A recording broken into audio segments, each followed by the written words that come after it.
Modern. Modern. Modern. We're prepping for a voyage. Modern.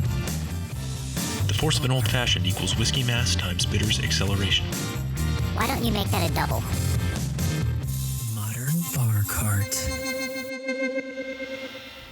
Hey everybody, welcome to episode 3 of the Modern Bar Cart podcast. I'm your host, Eric Kozlik, and I'm coming to you today with a Glassware crash course interview with Andrew Whitehead, aka Liquorary. By day, Andy is a mild-mannered, luxuriously bearded father who takes his daughters to the Baltimore aquarium to see their favorite sea creatures. But by night, he's a vintage glassware expert bent on finding Art Deco martini glasses and stately, heavy-bottomed rocks glasses to grow his collection and spread the joy of home bartending. In this episode, we talk about almost everything under the glassware sun, including the basic types of cocktail glasses, vintage versus modern glassware, how to take care of your cocktail glassware, tips for breakage-prone drinkers, and much, much more. Someone once told me that I've got a face for radio, but Andy truly has a voice for podcasting. He's extremely knowledgeable, well-spoken, and really great at making the fine nuances of vintage and modern glassware accessible. This episode was a blast to record, and I hope you enjoy listening as much as I enjoyed putting it together. So without further ado, sit back and take in the wonderful world of cocktail glassware with Andy Whitehead. Hey everybody, it's Eric, and you're listening to the Modern Bar Cart podcast right now. I'm here with Andy Whitehead from Liquorary, and today we are going to talk about glassware. Andy, thanks for joining me. Thanks for having me. Yeah, so as we just get settled in here, can you just tell our listeners about who you are, a little bit of background on you, and how you got into glassware? Because you have kind of a unique story. Sure. Like you said, I'm a Liquorary on Instagram and on Etsy, where we have a vintage glassware shop.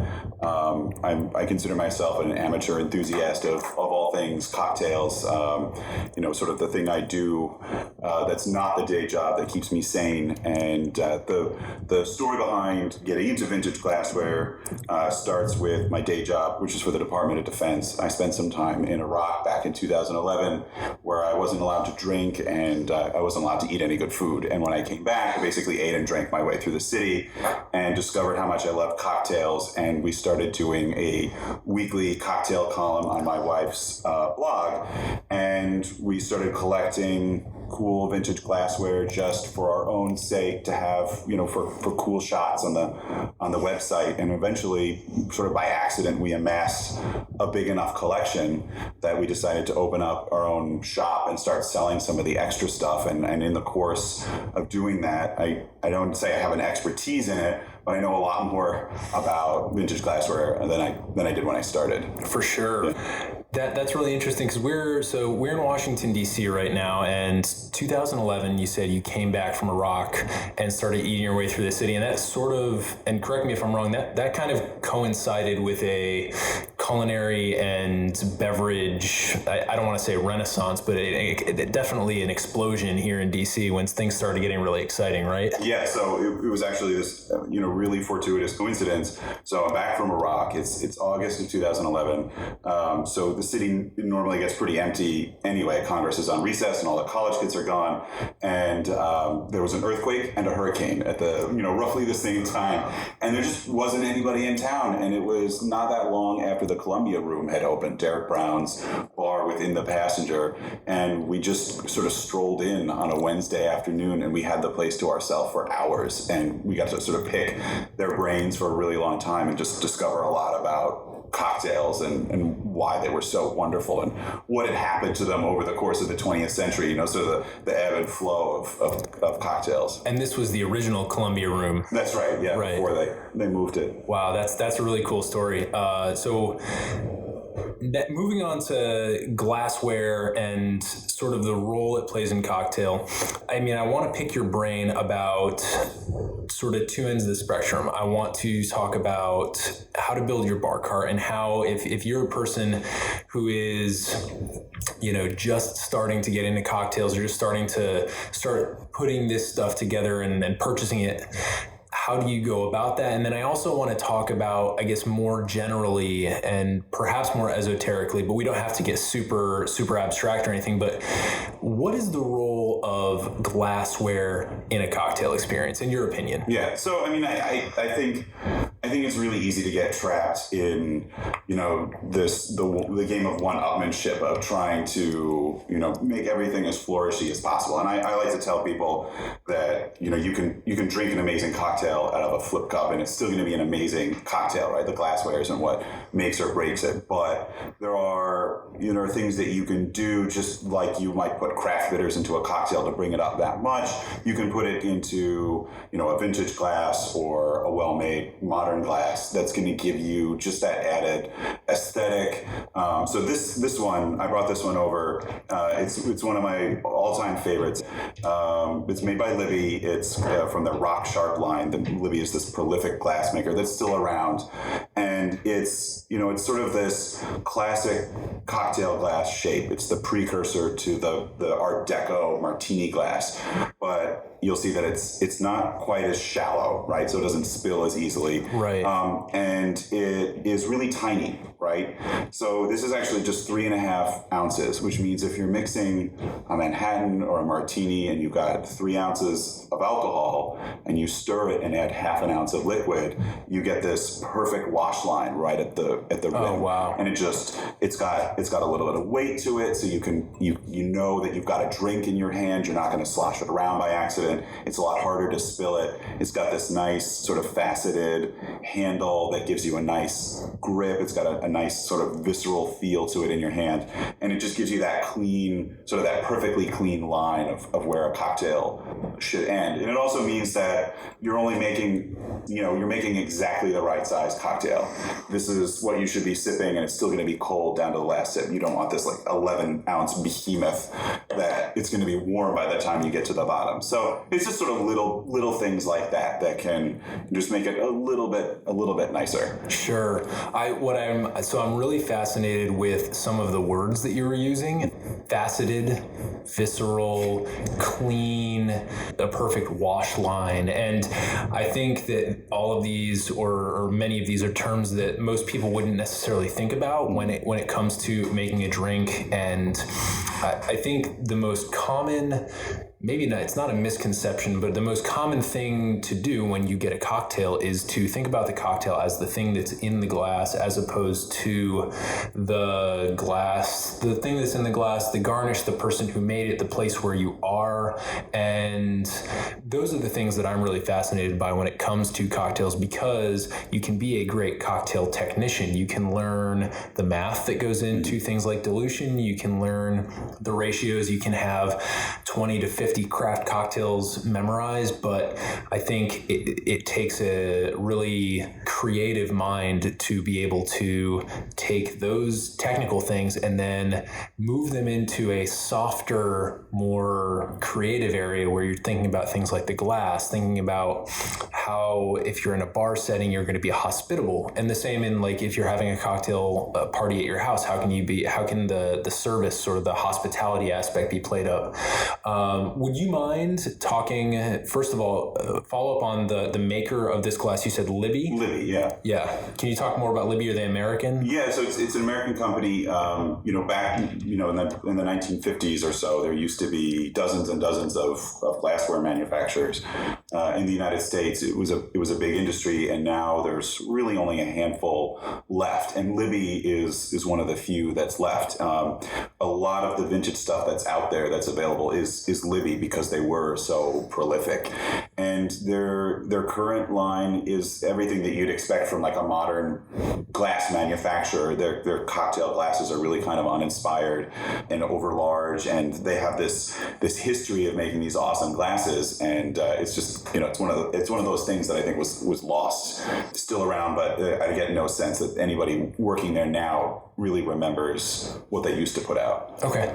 And then the other follow-up that I had was, could we talk a little bit more about some of these other glasses here on the table, because I feel like they're going to spawn some good conversations that can lead us into some other things I want to talk about. Yeah. So, I mean, your question about how to stock a bar cart. I mean, I think, the three basic kinds of glasses for cocktails that are good to have around, just in terms of, pure function, are, lowball glasses like this one.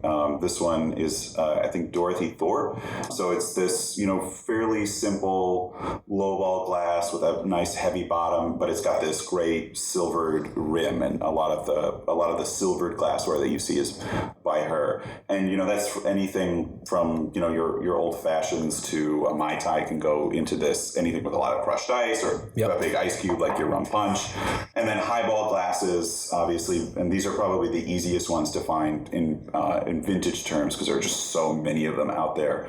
And that's any long drink that you're going to make from a mojito or a Tom Collins.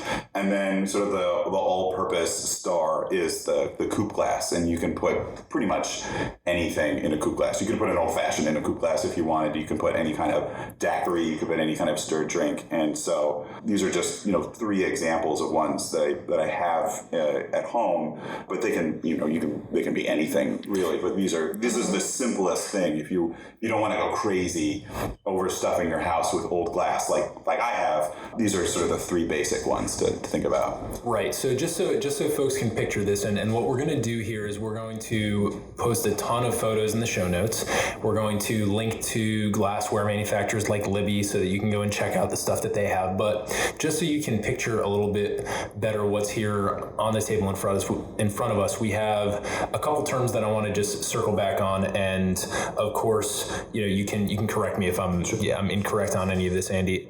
Lowball glasses are essentially what you think of as a rocks glass or a tumbler, right? It's a short, squat glass that you can't, generally, the normal person can't close their entire hand around the glass. It feels substantial in your hands. This one holds probably about 12 ounces. Sure. Yeah. And I think that's pretty normal. I think 8 to 12 is pretty normal. Would that be considered perhaps a double old-fashioned glass? Yeah. I mean, it's very rare, I think, to come across either vintage or modern, anything that's not a double old-fashioned glass. I kind of treat this as the standard size. Yeah. Yep.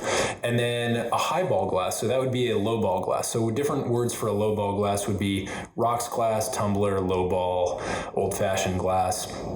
And then a highball, really, there's only one name for that glass. You sometimes see them called Tom Collins. Sure. But yeah, I mean, it's this tall, narrow glass. It probably holds 14 to 16 ounces. Right, and these are really popular in restaurants where you're going to get something like a mojito where they're going to stack some ice. I know that the Columbia Room, what they really like to do with their Collins glasses is they like to take a large, slender piece of ice instead of a cubical block of ice. They take a long, slender, sort of rectangular prism shaped piece of ice, and they put that in their Collins glasses, and those are usually for lighter, summery, citrus-forward drinks where you might stick some mint in there. So the popular ones are going to be the mojito, the Tom Collins, the caipirinha. These really, I can't really describe them better than the tropical. You're adding soda water or tonic water to is going to need one of these, just as the volume, if nothing else. Yeah. And generally, what is a Collins glass hold? The ones that I've come across, I mean, this is one of the fun things that I've discovered running the glassware shop, because I measure the volume of every glass that comes along. So that could be anything from 12 ounces to 16 or 18 ounces. Some of them get pretty big, and you'd be surprised at how much some of them hold. They don't look that big until you start measuring, and you discover actually it's a lot bigger. So how do you do that? Is it just as simple? Like, I'll tell you how I would do it if I were you. I would fill the glass up to the top, and then I would pour it into a measuring cup. That's exactly what I do. So, sometimes when I have time on my hand, I use a jigger, and so sort of go ounce by ounce, especially when I want to get, like with this one, like I said earlier, the Libby cocktail glass, where it's only 3.5 ounces, and I want it to be really precise. But yeah, obviously, a mixing glass is the easiest way a measuring cup is the easiest way to do it. Yeah. Cool. So we've got the lowball glass, the highball glass, and then a group of glasses that I guess I would refer to as stemmed cocktail glasses. Yeah. And that obviously includes the coupe. And then this is maybe incorrect, but I would also distinguish a martini glass from a coupe glass, even though you can have a martini in a coupe glass. And yeah, so that's, I mean, this is one of the reasons why I like this Libby glass so much, is because you can see it actually has sort of a flat bottom to the bowl, and that was the way cocktail glasses used to look. And in fact, a lot of them used to have much wider, flatter bottoms. They almost sort of like a mini tumbler on a stem. And then the modern Art Deco martini glass obviously has that perfect V shape. So cocktail glasses, I would only call glasses like this, and this is me being pedantic, obviously. The coupe glass is the stemmed glass with that rounded bowl. It started out as a champagne glass, centuries ago in France, and then you discover that it was actually really terrible for champagne because the wide surface area caused it to release its carbonation faster, but people loved the shape of the glass so much that it's stuck around, and it's really sort of the all-purpose champion of cocktail glasses. It really is. I love my coupe glasses. I want to talk a little bit more about those two. So what you're doing, just to press pause again, you're drawing a distinction between cocktail glasses and coupe glasses. Yeah. Okay, and so the traditional V-shaped martini glass, and any of the precursors to that, which might have wider, flatter bottoms and different shapes and capacities, maybe a Nick and Nora glass would fall into there, they tend to be a little bit higher than a coupe glass, and sometimes a little bit smaller capacity as well. Yeah, I mean those always remind me of sort of baby wine glasses, right? I mean they're not really either. They're just sort of a rounded bowl on a stem, and the coupe glass I always point to. It's got this, it's really wide, and it's really got kind of this shallow, wide bowl that's perfect for sipping. For sure. I am aware of one particular myth about the coupe glass. Would you care to share that with the listeners? Is it the Marie Antoinette breast mold? Yeah. Yes. So that's the classic myth, is that it was that the first coupe glass was made in the shape of Marie Antoinette's breast, though that is almost certainly not true. I'm pretty sure the coupe glass has been around a lot longer than that, but I think people like to make up stories about her, and it's one of those ridiculous stories in cocktail history that's stuck around because people, when they're thinking about cocktail history, are probably drunk already. So, sure. Yeah. No, I love that story. And so coupe glasses are my favorite. If I had to pick a favorite type of cocktail glass, I'd pick coupe glasses. And what I like about my coupe glasses, you can actually see mine. I'll grab it really quick here.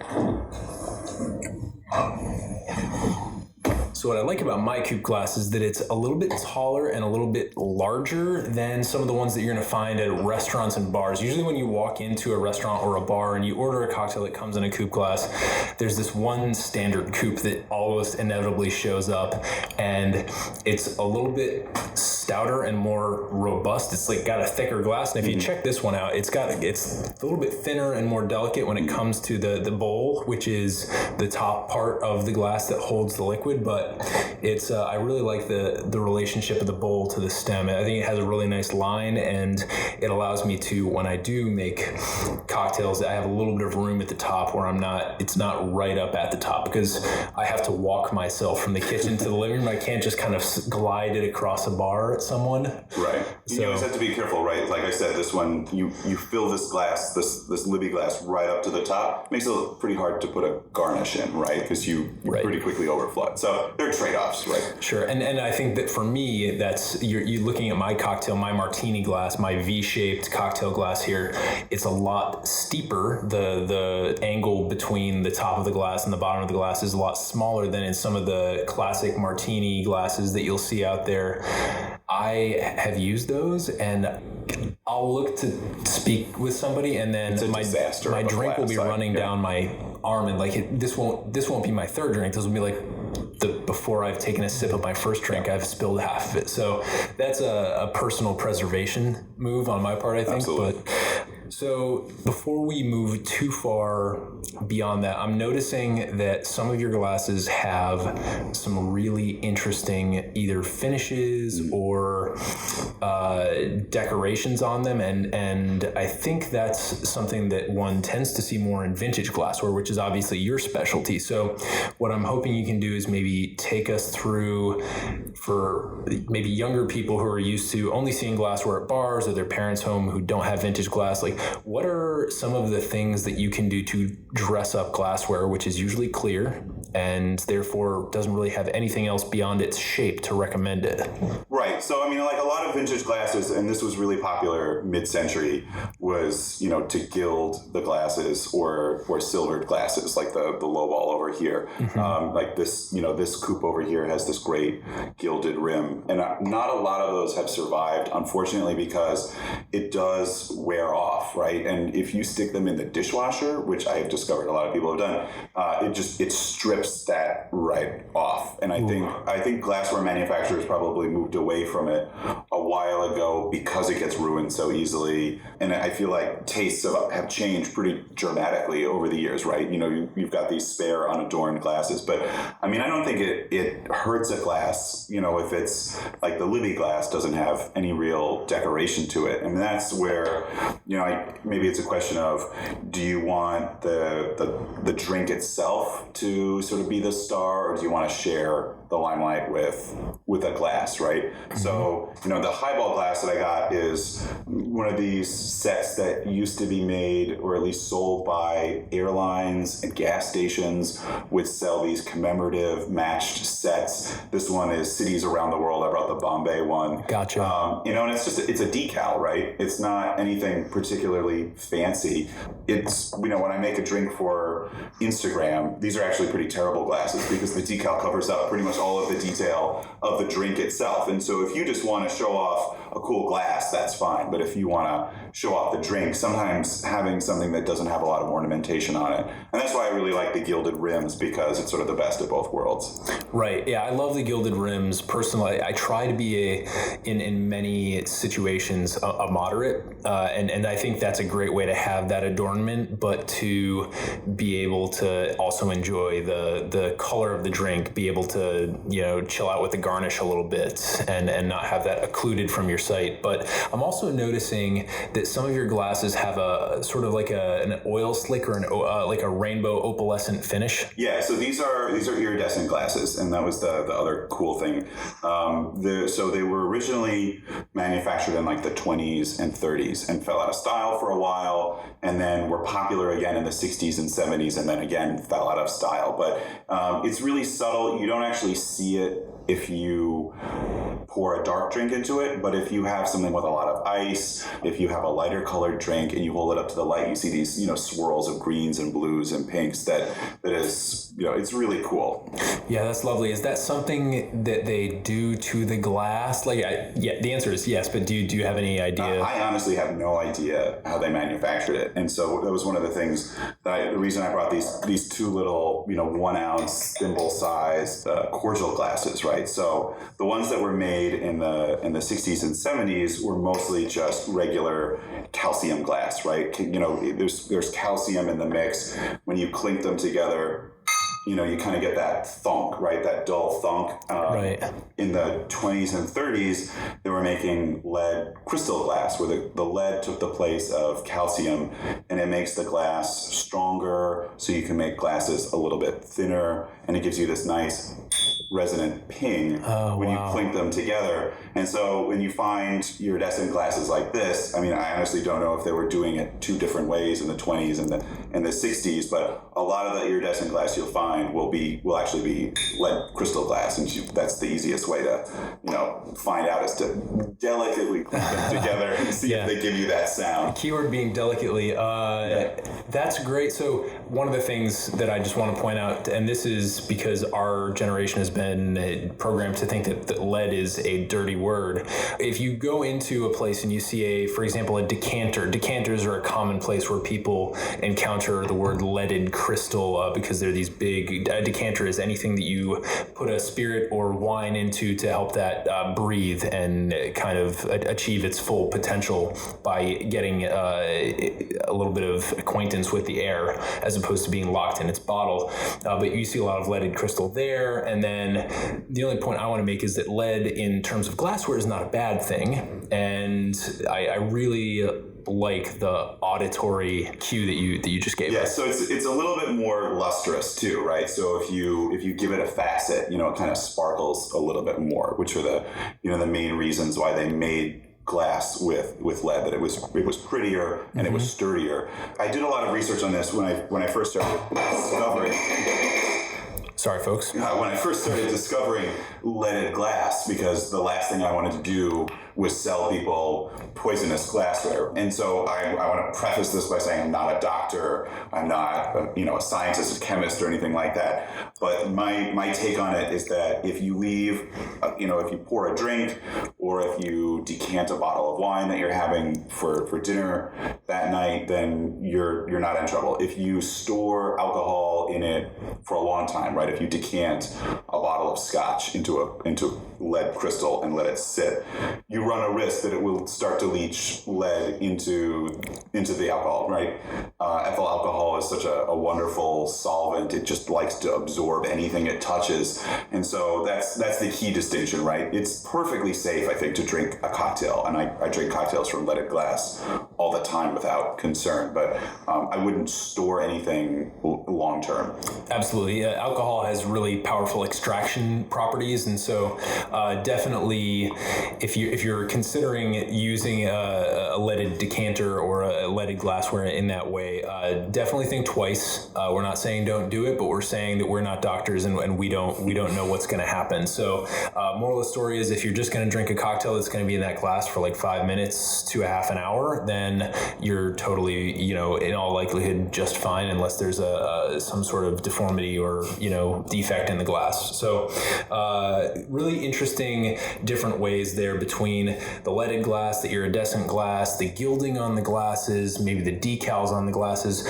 We've covered a bunch of different ways that you can look for glassware that's usually going to be vintage because of current aesthetic preferences. Can you talk a little bit more about what glassware is like today, and maybe if you have any thoughts about why it's different than it was in terms of these vintage glasses that we have in front of us? Yeah, so I think the biggest thing that you'll notice is the size difference, right? And so like the Libby glass is 3.5 ounces, and I would guess that cocktail glass is probably closer to maybe 10 ounces.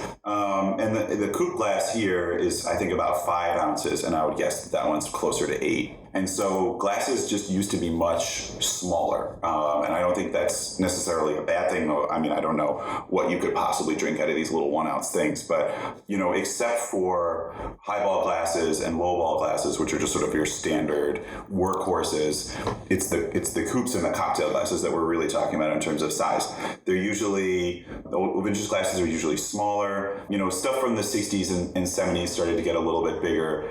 The other thing is sort of the architectural detail of the glass, right? So modern glassware tends to have much cleaner lines, smoother lines. So, I'm looking at your coupe glass, and it's got a fairly straight stem, and, at the cocktail glass, it's got a straight stem that sort of opens up into the bowl. But this coupe glass that I brought, which I'm pretty sure is Art Deco, it's got this, sort of bulging stem with a sphere on top, and it's just got a lot more, architectural detail to it. And the same thing with the cocktail glass, it's got this, this faceted stem that opens up into this clover shape that attaches to the bowl. And I think they just poured a lot more into the shape and the feel of the glass. I mean, I don't know why that is. I mean, my best guess is that, this stuff wouldn't necessarily have been for everybody, right? There was a point at which stuff like this would have been exclusive to a certain social class,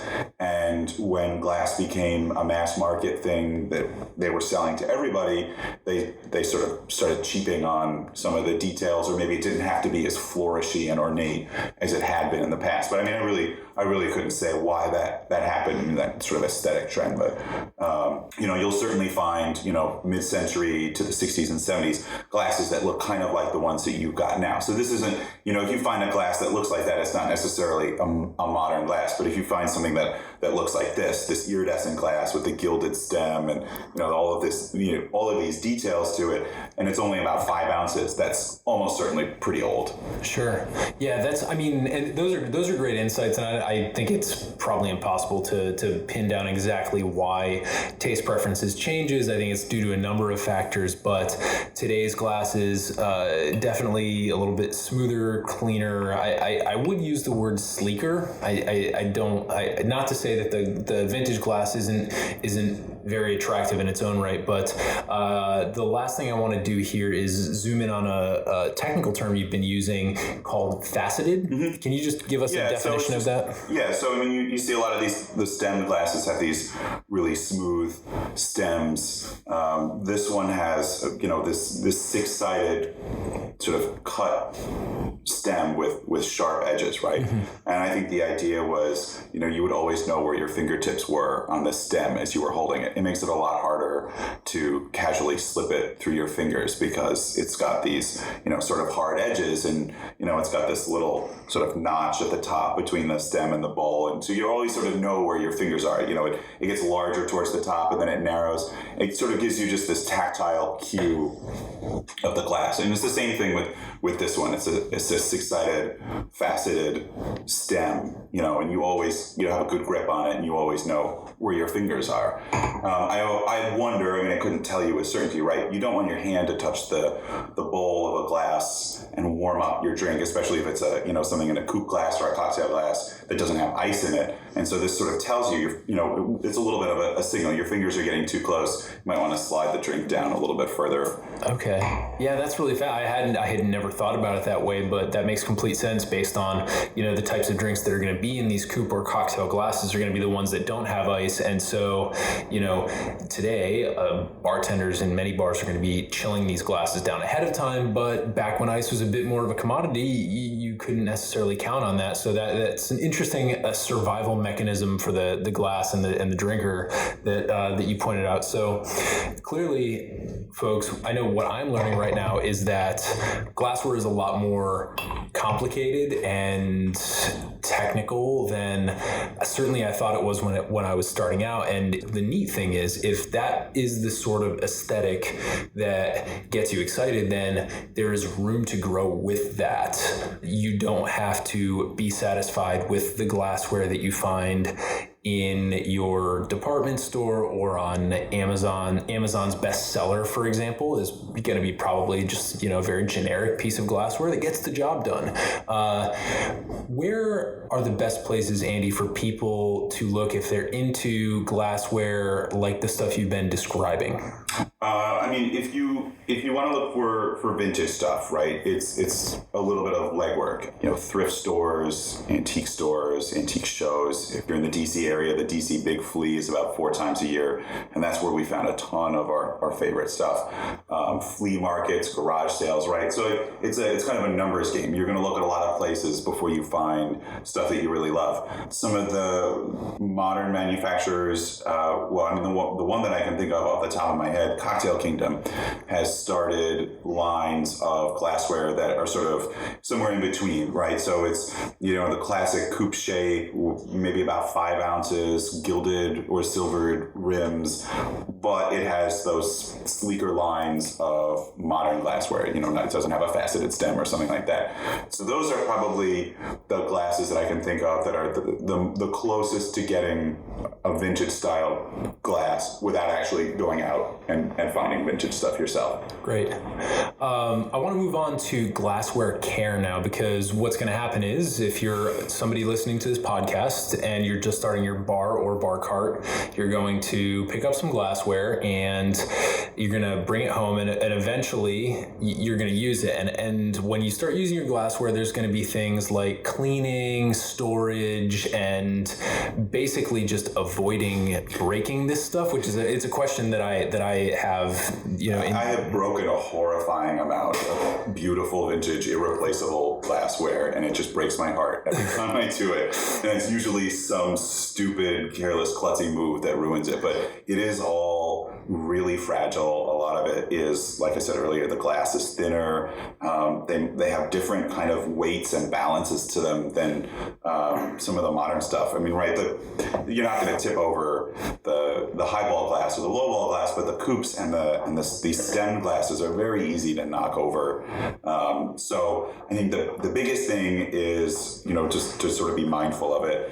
And, when you're done with it, clean it and put it away as fast as possible, because the killer is the sink and the drying rack. And I've ruined so many glasses by saying, I'm just going to wash this in the morning, and then something gets knocked over on top of it and it's in 1,000 pieces. So hand wash, I always say hand wash every piece of vintage glass that you have. The dishwasher will wreck it. Wash it and dry it and put it away as fast as you use it.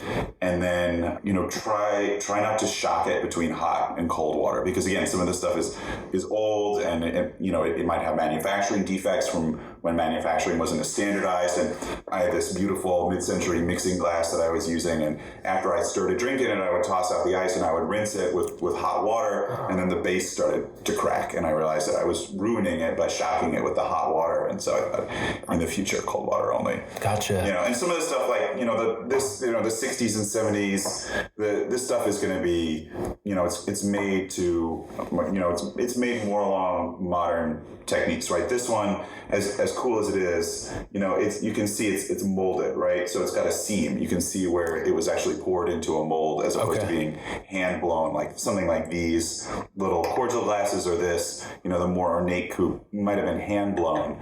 But anything like this that is sort of made in, a modern mold, it's going to be a lot sturdier. It's going to be a lot easier to keep that for a while. But the older the stuff is, the much easier it is to ruin it. So just, treat it accordingly. Yeah, for sure. I have broken a lot of glassware myself. It's breaking a piece of glass is one of those experiences, one of those moments where everything was fine before and nothing is like the world is over. Like when you're sitting there staring at glassware just strewn across the floor in a million pieces, that's one of the worst feelings.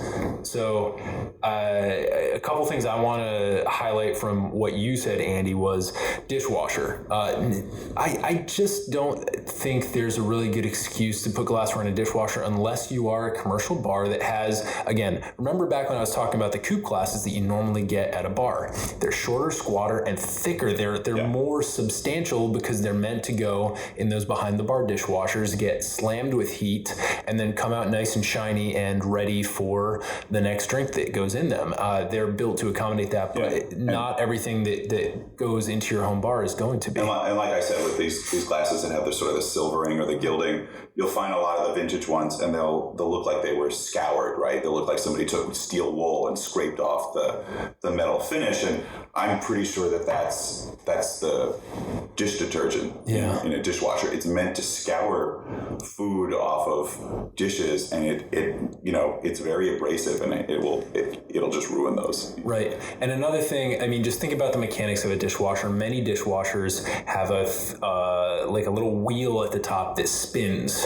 If you don't want the stems of your glassware smashed by a spinning thing, don't stick them in the top rack of your dishwasher. Don't dishwash them at all.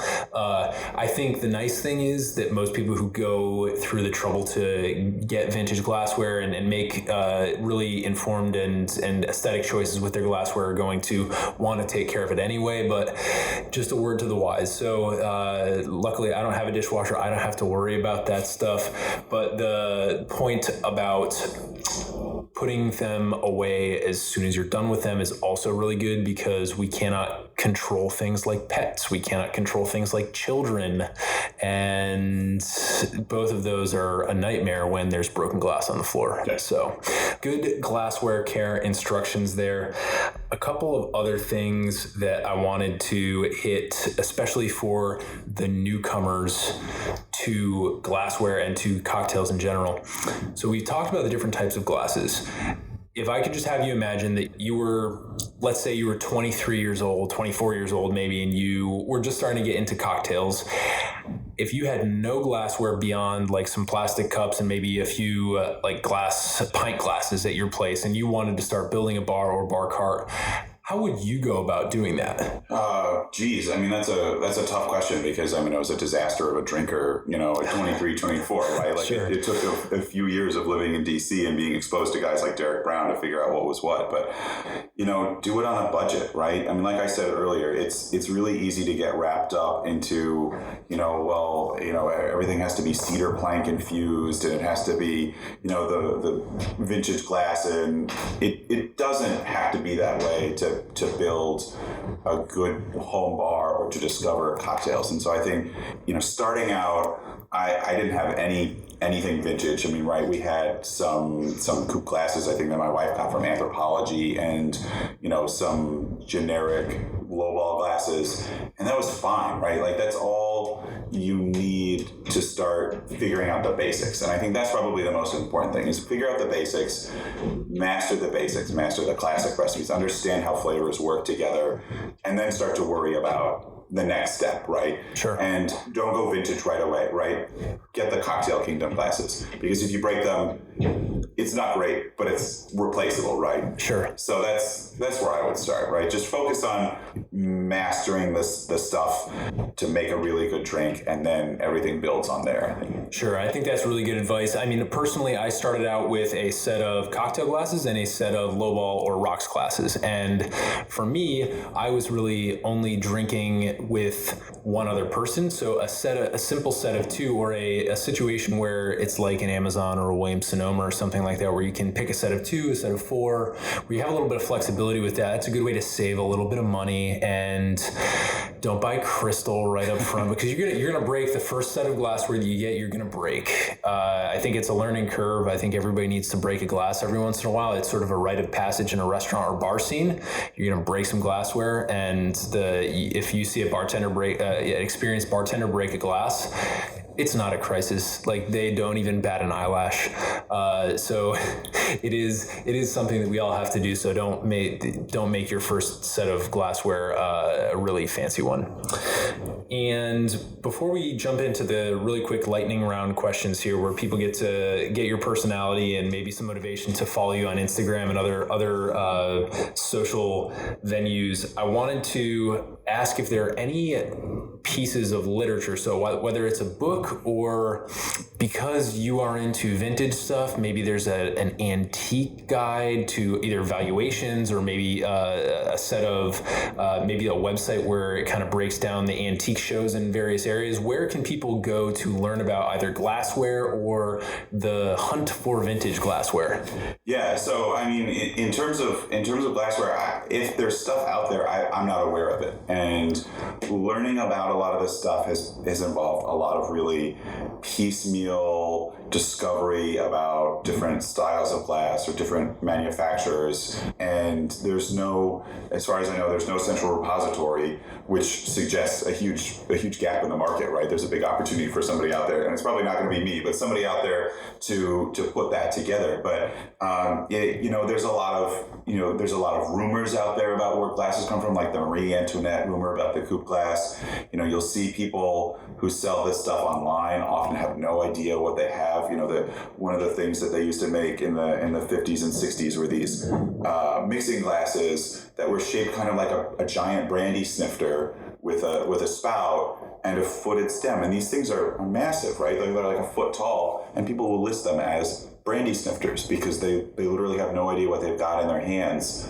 Oh, and man. it's the closest thing they can think of. But they've got this mixing glass, right?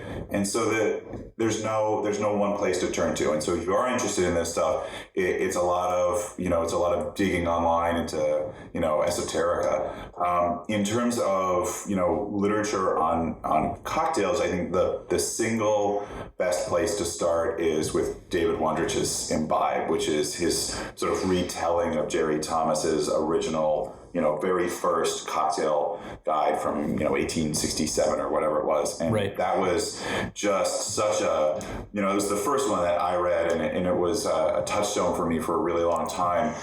This is how people used to drink. It goes a lot into why glasses are the shape and size that they, these vintage glasses, right? There's your copy right there. Oh, excellent. Signed. Yeah. If you want to know why drinks are what they are, right? Why we drink the way that we drink, that is the single best place to start with. It's every classic. It's a lot of forgotten classics that make you think, why did we ever forget these? And it does talk about the size of drinks. And so you understand why a glass might be only 3.5 ounces or 5 ounces as opposed to, a much larger size like we make today. And so it's not necessarily an introduction to vintage glassware, but you do start to put things together when you read that. So that's my single best recommendation. Sure. It's a great book. And one of the nice things about David Wondrich is that he's both a scholar and a technician. And so when you read Imbibe, or when you read perhaps Punch, which is another great book by him, he really does get into the weights and measures and maybe the difference between British and American measures, which are very, dissimilar. So you can learn a lot by paying attention. And when it comes to vintage glassware, if you want to get into the vintage stuff, then you're going to want to get acquainted with the history of it. And so that's for lack of a definitive guide out there, as Andy was saying, start getting curious, I think is good advice. And then there are communities out there where you can find information on antiques. Reddit is a good one where there are communities of people who are actively in discussion about a lot of different antiques, where you can go on and post a question about stuff and have some random strangers across the country answer your questions. So that's a really good place as well. Yeah, so here's a good example, right? So there's I found this randomly in a set of glasses that I got, and it's this silvered bar spoon that has no relation to the actual glassware set. Somebody just had it and just stuck it in the box. This awesome little pineapple at the top, and I'm sure Cocktail Kingdom is manufacturing replicas of this now, and it's got this great twisted handle, which gives you this great grip, and it's lucky because it actually has a manufacturer's mark on it, Reed and Barton, and a lot of stuff does not have manufacturer's marks, and so you're left kind of guessing, like, I have no idea who made this coupe glass. So I was able to track it down, and somebody who collects silverware had a webpage that detailed each year that they produced a different topper to their bar spoon, and so I was able to say, okay, this was manufactured either in 1940 or in 1952, but most of the stuff, the records just aren't there. And a lot of the companies don't exist anymore because they went out of business or they were absorbed by other companies. So some of it is just digging through mounds. So like you said, Reddit, go through those forums and you'll find stuff. It's a little bit of legwork. Right. If you have a question, chances are somebody else has had a similar question. So don't get discouraged, but I'd say that type of research is best initiated once you've got a solid grasp on what you like and what you're looking for in the glassware world. So don't just jump into online forums, or you'll probably just kind of get frustrated. It's fun detective work, but I mean, it is a little bit of work. For sure. So, folks, a couple quick takeaways before we jump into the lightning round. We've got a few different types of glasses here. We've got low balls and high balls. We've got cocktail glasses and coupes. And we have glassware that ranges from, I'd say, probably the early days of the 20th century here in front of us, although you can certainly go before that, but it's going to get rarer and rarer to encounter, and cocktails may or may not be the main purpose for those glasses.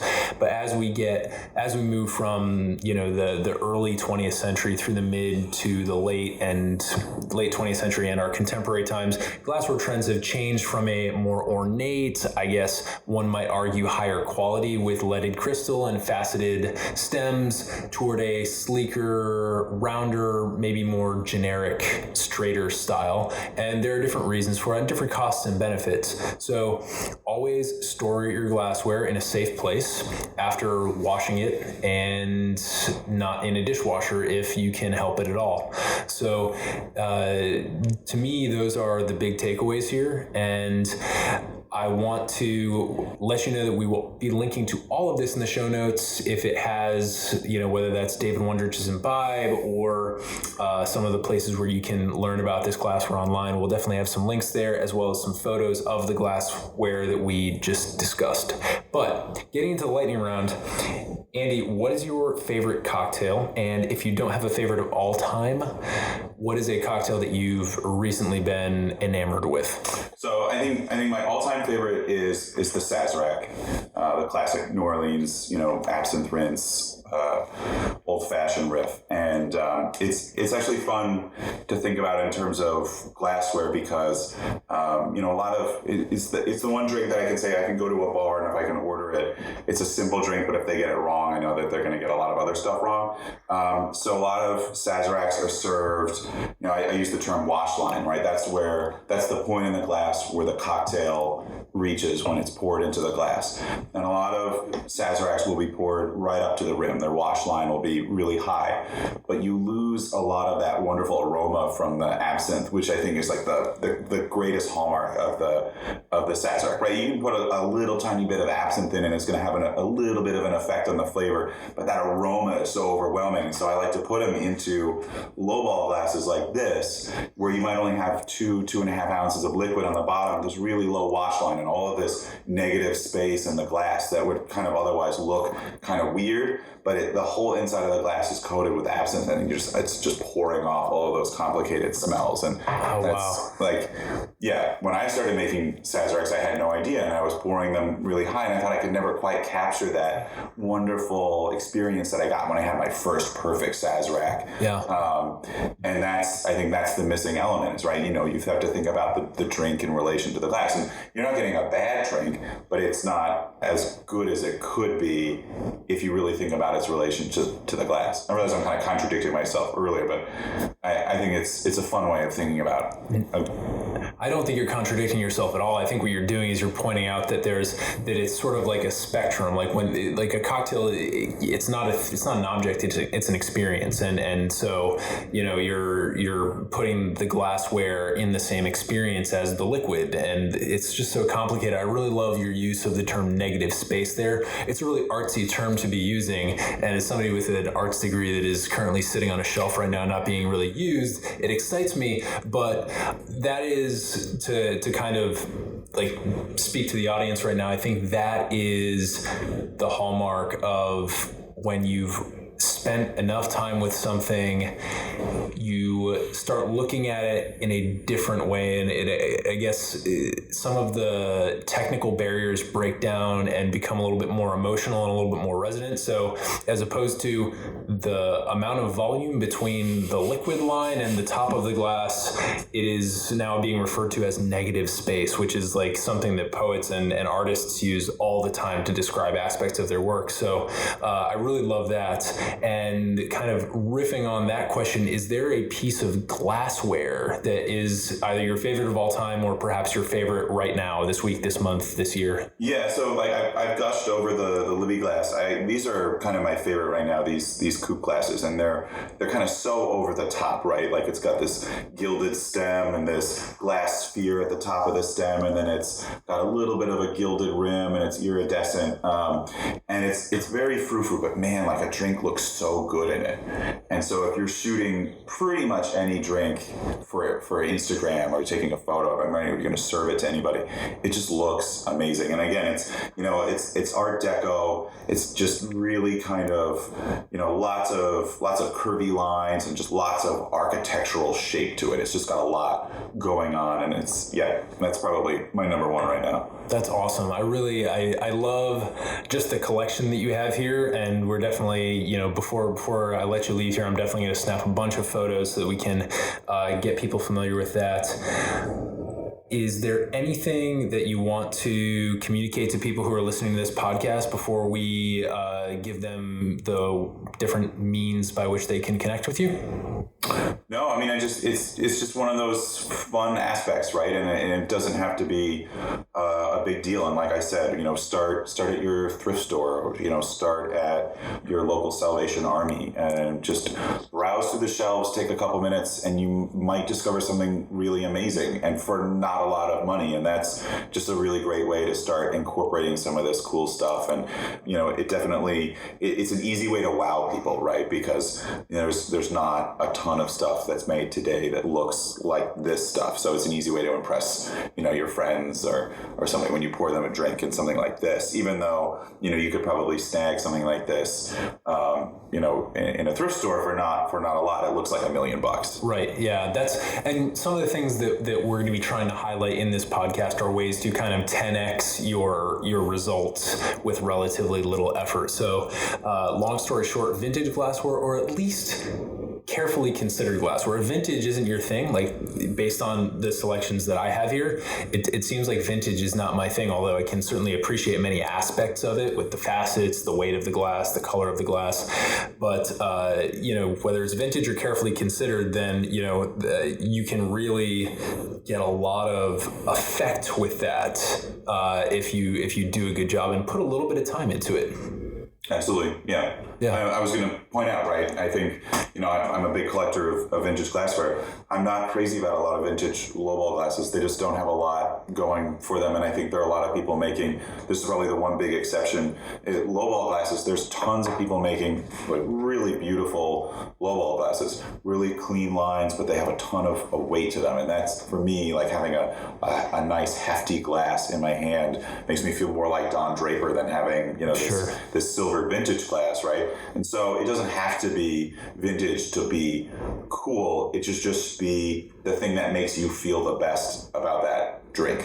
Amazing. I think we should leave it on that, because I think that's a perfect encapsulation of everything we've been talking about so far. So, Andy, how can people get in touch with you, and how can people check out your selection of glassware?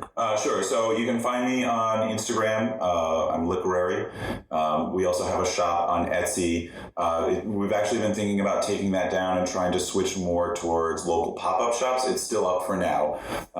You can reach me by email. I'm andrew@liquorary.com. And I also do a semi-weekly cocktail post on my wife's blog. She runs Oh So Beautiful Paper. Okay, great. Yeah. So we love collaborations.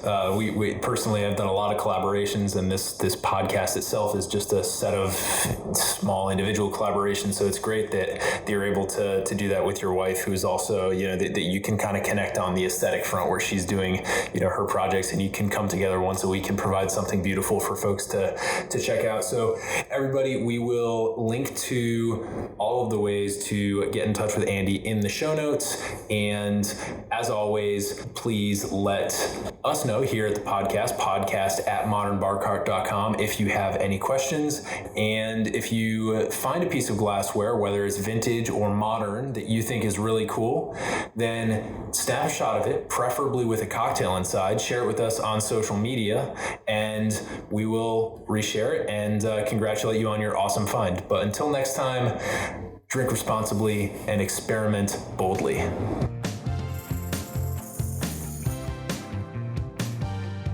Hey everybody, thanks for listening. I just want to remind you that this episode might be over, but the journey and the discussion are just beginning. If you're excited about the content in this or any other episode, please tell us.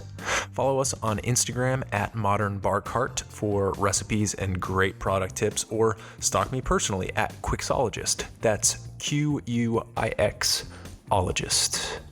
You can also like us on Facebook by searching Modern Bar Cart, or hit us up directly via email by sending a note to podcast@modernbarcart.com. That email address, by the way, is also the one that you should use if you've got any cocktail or home bartending related questions you'd like us to address, or if you think you have a unique perspective on the cocktail world and would like to be interviewed for all to hear. I'll see you next time, but until then, drink responsibly and experiment boldly.